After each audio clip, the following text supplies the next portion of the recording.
ये दिशा की बैठक का नोटिस 15 दिन पहले प्रस्तावित हो गया। कम से कम 15 दिन का मैंडेटरी पीरियड है।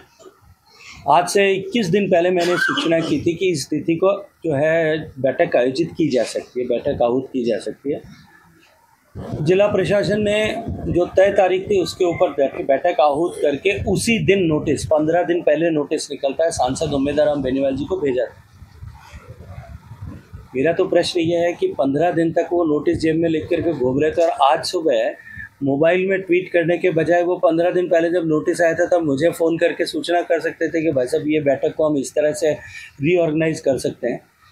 देखिए, संवैधानिक संस्थाओं को और व्यवस्थाओं को अपनी राजनीतिक विफलताओं से के लिए को छुपाने के लिए और अपनी राजनीतिक महत्वाकांक्षाओं को बढ़ाने के लिए उपयोग करना कांग्रेस के स्वभाव का हिस्सा है, उनके लोगों के स्वभाव का हिस्सा है। उम्मेदवार जी अभी नए नए कांग्रेस में आए, वो भी मुझे लगता है उस पाठशाला में पढ़ रहे हैं। प्रयास जारी है। पूरे भारत में इसको बढ़ावा देने के लिए मुझे लगता है कि आपको आंकड़ों को चेक करना चाहिए।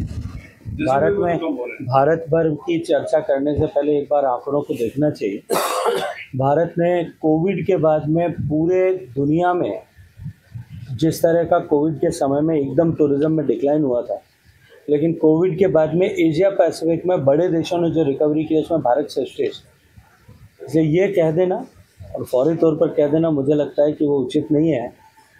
जैसलमेर के परिप्रेक्ष्य में भारत में जिस तरह से डोमेस्टिक टूरिज्म पोटेंशियल पिछले वर्षों में बढ़ा है, माननीय प्रधानमंत्री जी की नीतियों के चलते हुए जिस तरह से हमारे अर्थव्यवस्था में उछाल आया है, हम दुनिया की सबसे तेज़ी से बढ़ने वाली अर्थव्यवस्था के रूप में चिन्हित हुए हैं और उसके साथ साथ में सरकार के सामान्य मानवी के जीवन में परिवर्तन लाने के प्रयासों के चलते हुए जिस तरह से 30 करोड़ लोग गरीबी की रेखा से बाहर आए, उसके चलते हुए हमारा डोमेस्टिक टूरिज्म बहुत एक्सपोनेंशियली बढ़ा है। वो लगभग 5 गुना ग्रोथ पिछले 10 साल में हुई है।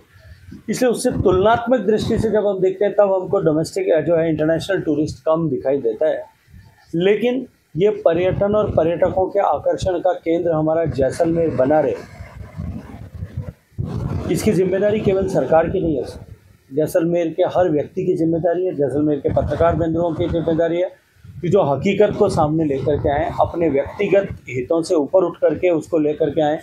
जो यहाँ के निवासी है, चाहे किले में रह रहे होंगे, किले के आसपास में रह रहे होंगे, वो अपने व्यावसायिक हितों से ऊपर उठ करके इसके कंजर्वेशन के लिए सोचें, तो शायद मुझे लगता है कि आने वाले समय तक में भी जो है वो इसी तरह से टूरिस्ट इनफ्लो बनता रहेगा, इसी तरह ये आकर्षण का केंद्र रहेगा।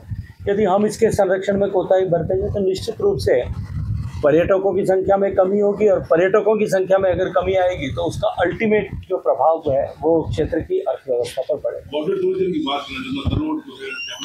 निश्चित रूप से जिला प्रशासन, राज्य सरकार ने बार बार आग्रह किया है कि उसके लिए एक अल्टरनेट गेट खोलना चाहिए और डिज़ास्टर जिस तरह का हो सकता है उसकी संभावनाओं को देखते हुए इस पर विचार किया जाएगा। आने वाले समय में सही स्तर पर निर्णय लेकर के उस दिशा में कार्रवाई करेंगे।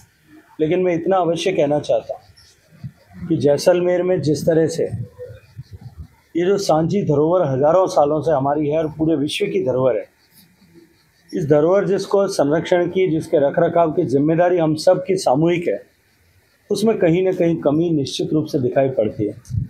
बिना अनुमति के रेस्ट्रिक्टेड एरिया में जिस तरह से कंस्ट्रक्शन जैसलमेर में हो रहा है, बिना अनुमति के जिस तरह से किले की सौंदर्य को ख़राब करने के लिए कंस्ट्रक्शन जिस तरह से किले के अंदर भी किया जा रहा है, वो निश्चित रूप से चिंताजनक है।